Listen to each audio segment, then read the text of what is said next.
Hey everybody. This week for the inside cover, we have Alexander Bracken's Lore, which has been on the New York Times bestseller list for a few weeks now. Let's start with the inside cover.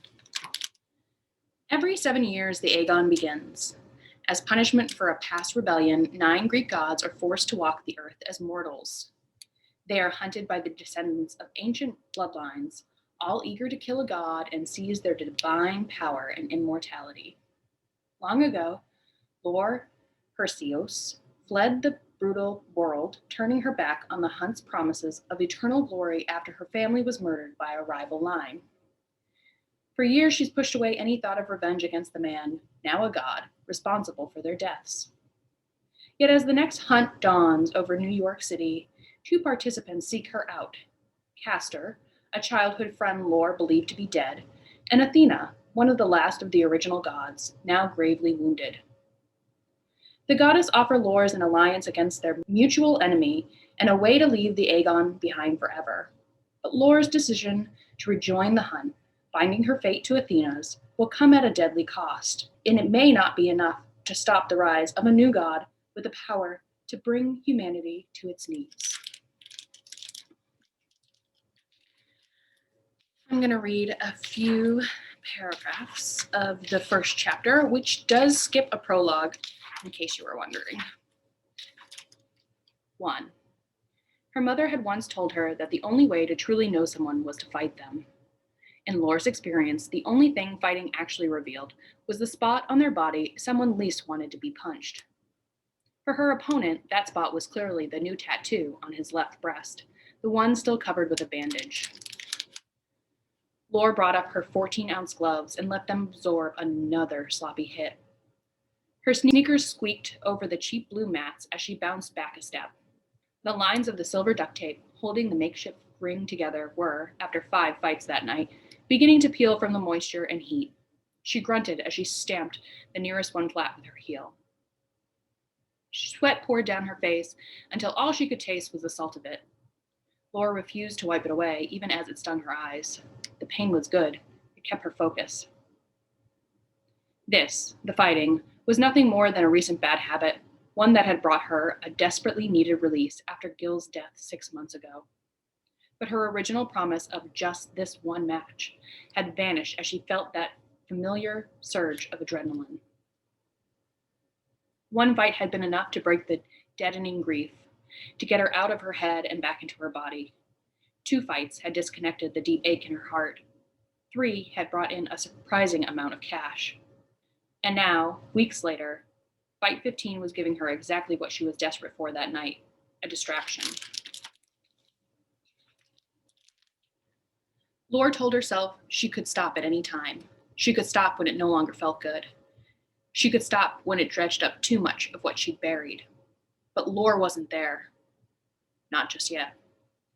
The cramped basement of Red Dragon fine Chinese food was sweltering. The hot press of too many bodies surrounded the mats. The crowd shifted as the fighters did, forming the unofficial boundary of the ring as they clutched their solo cups and tried to keep from spilling their top-shelf liquor.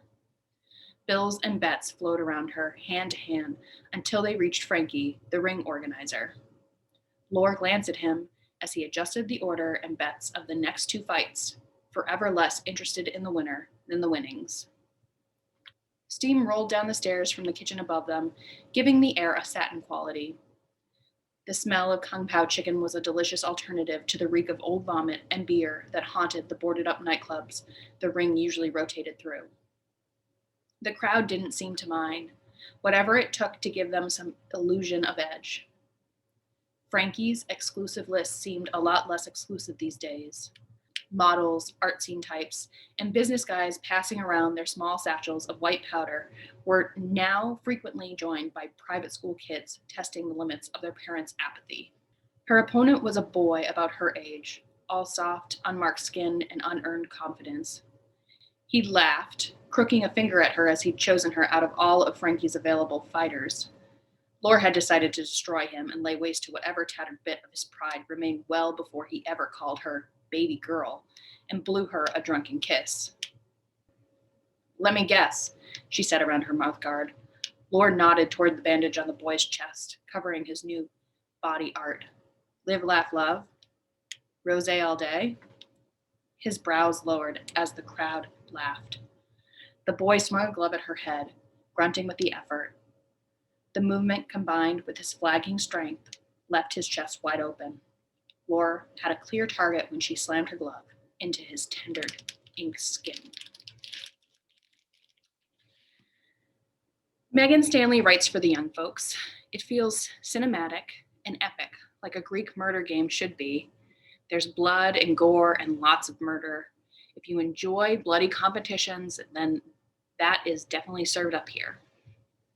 Yuki, who writes the blog Yuki Reads, says the book has its share of twists, turns, and betrayals, so I'm definitely looking forward to reading more Alexander Bracken. Lore is a book I won't soon forget, and I recommend it to anyone looking for a brilliant world to escape in. Both of these reviews do, however, contain content warnings.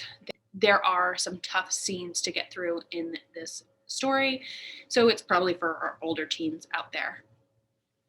You can now pick up Lore by Alexander Bracken at Lithgow Public Library. Please make a browsing appointment in the adult area by calling us at 626-2415, or you can place a hold through the Minerva catalog. Give us a call if you need any help.